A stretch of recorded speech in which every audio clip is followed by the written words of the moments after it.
Sidang Paripurna Dewan Perwakilan Rakyat Daerah Kabupaten Timor Tengah Selatan Provinsi Nusa Tenggara Timur dengan agenda mendengar jawaban pemerintah atas pemandangan umum fraksi-fraksi berjalan alot. Perang argumentasi mewarnai jalannya sidang yang dibuka Rabu 20 Mei 2020 pada pukul 20.00 WITA dan baru berakhir Kamis 21 Mei 2020 pukul 4.00 WITA. Perang argumentasi ini didominasi politisi Hanura Marten Tualaka, politisi PKPI Uksam Selan dan Bupati Epitahun. Substansinya adalah seputar keputusan Bupati yang enggan membuka kembali pasar mingguan di kecamatan yang ditutup sejak bulan Maret 2020 lalu karena wabah COVID-19. Perang argumentasi ini bermula ketika jawaban pemerintah atas pemandangan umum fraksi-fraksi yang dibacakan secara bergantian oleh Wakil Bupati Army Konai dan beberapa pimpinan OPD tak merespon permintaan 6 fraksi dari 8 fraksi yang menginginkan pasar mingguan kecamatan dibuka kembali. Saat melakukan interupsi, Marten dan Uksam dengan sedikit nada tinggi mempertanyakan keputusan pemerintah yang enggan membuka kembali pasar mingguan di kecamatan hanya karena alasan pandemi COVID-19. Bagi keduanya, pasar mingguan kecamatan menjadi jantung ekonomi warga pedesaan. Ditutupnya pasar mingguan sejak bulan Maret 2020 lalu berdampak terhadap lumpuhnya ekonomi di desa. Dua politisi ini dalam argumentasinya terkesan tak terima dengan keputusan Bupati yang bersikeras menutup pasar mingguan di kecamatan. Di sisi lain, Pemda tetap membuka pasar harian Kota Soe. Jika Pemda menutup pasar mingguan hanya karena alasan wabah COVID-19, keduanya berpendapat, operasional pasar harian Kota Soe tidak menjamin ada atau tidaknya penularan wabah COVID-19 melalui transmisi lokal. Keduanya beralasan transaksi jual beli di pasar Impres Soe belum maksimal menerapkan protokol kesehatan COVID-19. Yang berikut, siapa yang menjamin bahwa yang jual di pasar Impres ini tidak ada orang dari kampung?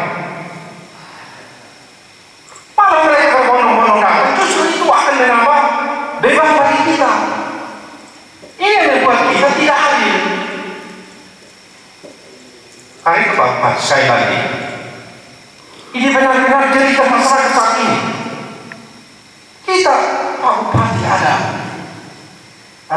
iklan yang radio tolong cuci tangan pakai masker. Masyarakat mau cuci tangan pakai apa saat ini? Mau jual ayam, mau jual di mana? Ini kondisi saat ini. Pak, kita larang di Toyana seluruh pasar tidak boleh buka, Booking tidak buka, mereka masuk ya boleh Pak. Lalu apakah mereka masuk ya itu tidak ada virus di sana kalau bisa kita omong virus? Apakah Pak Bupati juga tidak percaya tim gugus yang ada di kecamatan dan tingkat desa? Mereka sudah siap untuk buka. Yang penting dari pemerintah daerah berikan kesempatan mereka siap untuk kerja. Tahu satu minggu yang satu kali Pak, bukan kayak pasar ini bersih tiap kali. Ini tahu, kereta keadilannya di mana? Semua menyeru. Yang diuntungkan itu adalah apalagi mereka jalan beli yang harga mahal. Beli barang yang harga murah. Padahal kalau mereka datang jual di pasar, mungkin mereka masih untung lumayan. Tapi itu pun apalagi beli semua tidak mungkin. Dia hanya secukupnya untuk pulang. Ini kondisi saat ini. Dari tahun Pak Bupati, jawabnya jangan sampai kemudian terkesan Pak Bupati hanya peduli terhadap kemanusiaan di daerah ini. Dalam daerah yang sekian fraksi dianggap tidak peduli. Kita juga sudah pertimbangkan secara politik, ekonomi, adat kita sudah pertimbangkan. Dan murni aspirasi dari masyarakat. Tolong ini perhatikan. Kalau tutup, dari tutup semua sudah. Jangan ada aktivitas. Stop pasar Impres dibuka pun protokol kesehatan tidak jalan. Jalannya dari mana? Indikatornya apa?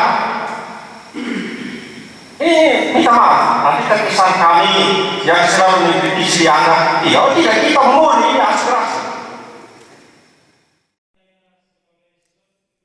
Menanggapi serangan argumentasi tersebut, Bupati Epitahun selaku Kepala Daerah sekaligus Ketua Tim Gugus Percepatan Pencegahan COVID-19 Kabupaten setempat tetap santai dan dengan nada datar menjawab interupsi Tualaka dan Selan. Mantan birokrat tulen ini tetap pada pendirian dan keputusannya untuk tidak membuka pasar mingguan sampai wabah COVID-19 di wilayah kabupaten setempat melandai. Bupati Epi Tahun menegaskan, Pemda belum mempertimbangkan untuk membuka kembali pasar mingguan kecamatan.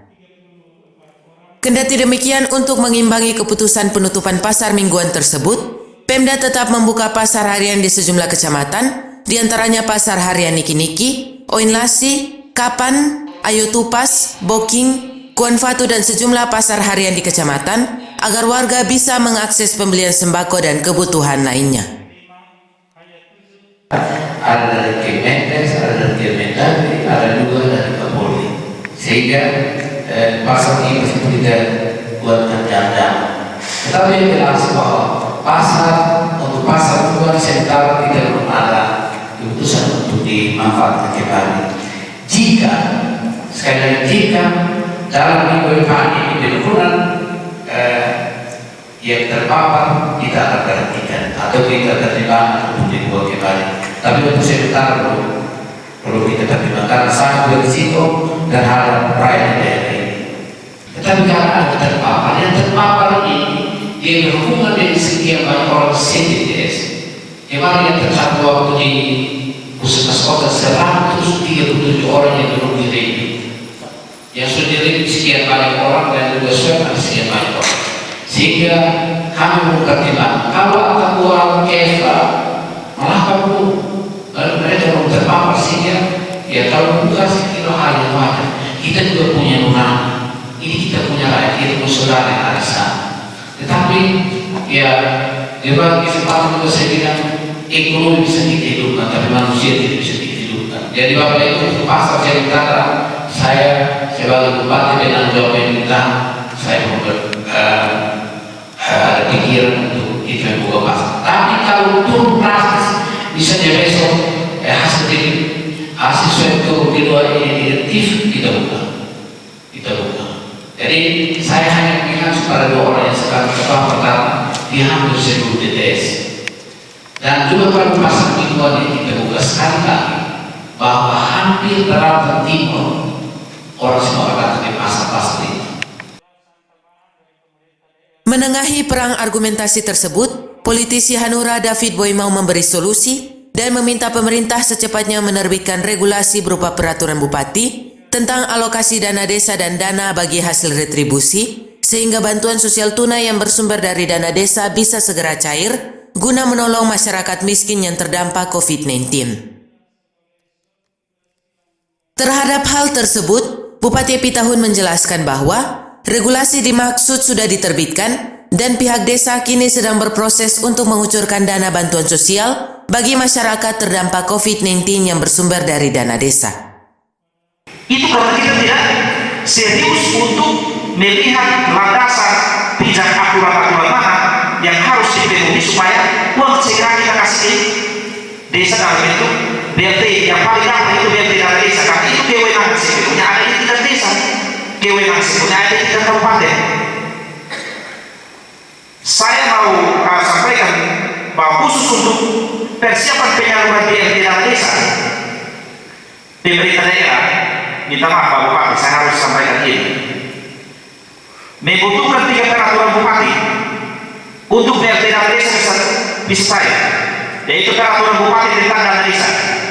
Itu pada sidang kemarin sebelum pemenangan fraksi, ketika saya telah keluar peraturan bupati dan yang mengatur tentang dana desa dengan peraturan bupati nomor 29, harus membutuhkan lagi satu perbu, yaitu perbu tentang alokasi dana desa dan perbu tentang dana bagi hasil pajak retribusi.